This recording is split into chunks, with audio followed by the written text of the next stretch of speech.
So, before we kick off, I'd like to thank John, your MD, and John in admin for organising what you've creatively called management thinking. It's divided into two parts.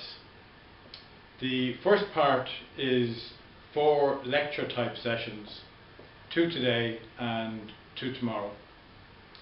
The second part will be an interactive workshop where we talk about what we've covered in the 4 sessions and how you might apply the various concepts in your own managerial roles in the company.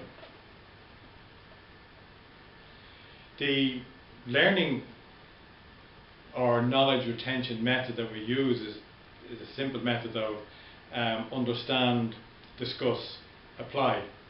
So the first part is, and the lecture type sessions, is understand, and then the second part is about discuss and their application.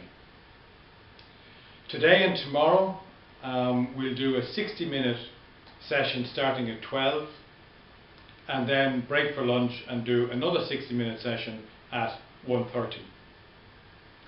On Thursday at 6 p.m. On Thursday at 6 p.m. we'll do a 90-minute interactive workshop. I'm going to talk about how you can devise an effective competitive strategy for your company today, and tomorrow I'll talk about effective marketing management.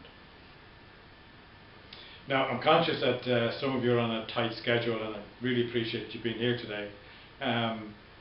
So I want to get through the material without too much delay. You have my lecture handout there with you. That covers everything I'm going to say.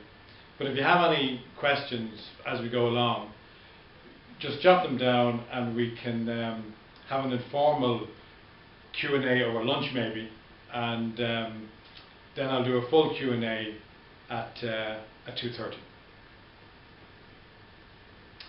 So, how do you go about devising an effective competitive strategy for your company? I suppose the term competitive strategy has become so common that it's easy to assume we all understand what it means. But invariably different people will have different understandings. So what I want to do is I want to create a common understanding for ourselves on what we mean, or what I mean, by competitive strategy.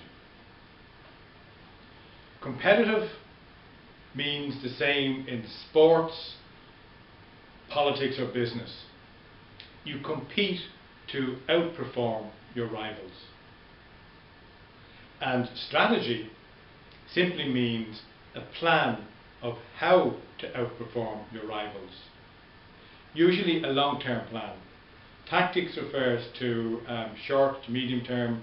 Strategy is usually medium to longer term.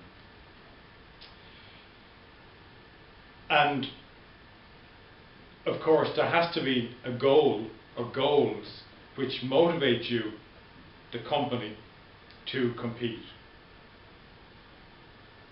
Then in a nutshell we can say competitive strategy is a plan of how to outperform your rivals to achieve your goals. I'll say it again. A plan of how to outperform your rivals to achieve your goals. The key words here are plan, perform, rivals and goals. We look at each one individually through today and tomorrow, but the first step in devising a competitive strategy is to identify your goals. That is, what you want to achieve.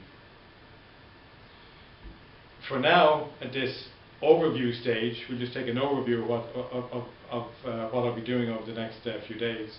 So at the overview stage, let's assume that the goal is to increase profits. You probably can't see John here smiling away in agreement. The next word after goals we identified is perform. And this is the proactive part. It relates to what you, the management, must do to make your company perform. And how well you make your company perform, I'm sure you'll agree, depends to a large extent on the resources you have to work with. Every company has lots of different resources, but you have to identify which of these are most relevant to improving your company's competitive performance. Resources are only relevant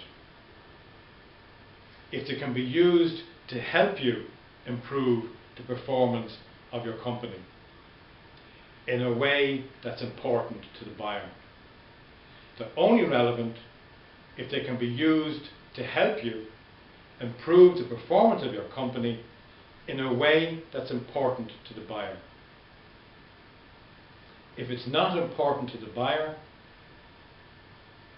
you're probably just adding to your costs and reducing your profits. And that's what we call a self-inflicted negative. Obviously a mortal sin in business.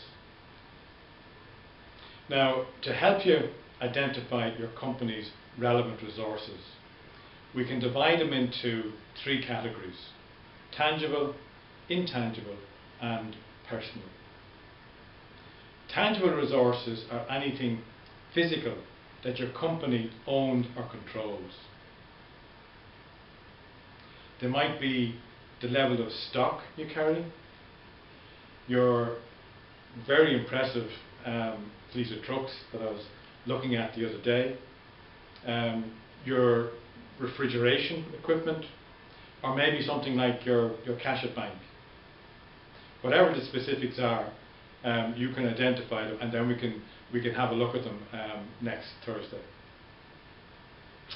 Intangible resources are anything non-physical, things like your brands, and you have at least 3 great national brands, company goodwill, copyrights, trademarks, maybe your relationship with management in Dunnes Stores or Tesco's, or I know you have a big thing very exciting coming up with M&S.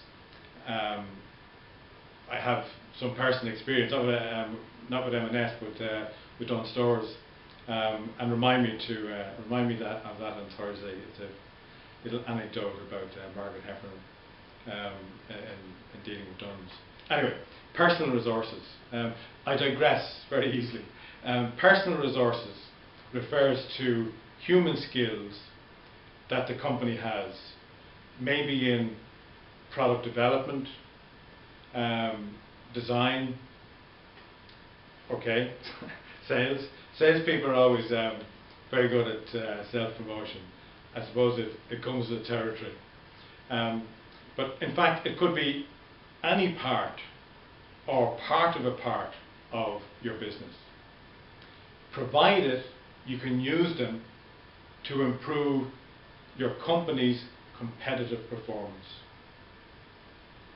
So just identifying relevant resources is really of little benefit. You must use them to improve the company's ability to compete. And how you use them will be a major part in you developing a competitive advantage for your company over rival companies. Now, a competitive advantage is something that's important to the buyer, that your company is better at than your rivals. Something you're better at that's important to the buyer. Developing a competitive advantage is essential to devising an effective competitive strategy. But the ultimate goal is to identify and develop a sustainable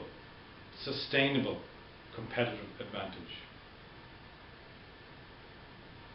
This is something that your company can do that's important to the buyer, and crucially that's difficult or impossible for your rivals to copy.